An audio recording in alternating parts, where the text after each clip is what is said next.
دودھ کی ملائی کھانے سے رنگ نکھرتا ہے۔ کبوتر کا سالن کھانے سے لکوہ کی بیماری نہیں ہوتی۔ صبح کے وقت چند دانے سونف چبانے سے سانس کی بیماری ختم ہو جاتی ہے۔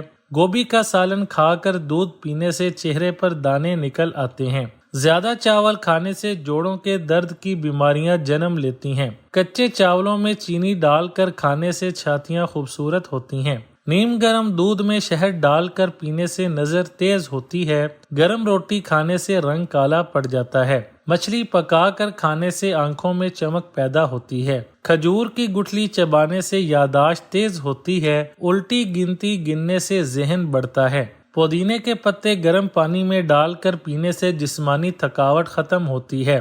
زیادہ چائے پینے سے جوڑ کمزور ہوتے ہیں۔ پودینہ پانی میں ابال کر منہ دھونے سے چہرے کی جھریاں ختم ہو جاتی ہیں۔ نہاتے وقت سرسوں والا تیل استعمال کرنے سے زندگی بھر بواسیر کا مسئلہ نہیں ہوتا۔ سونے سے پہلے لیموں کا رس چاٹنے سے ہاتھ پیر کالے نہیں پڑتے۔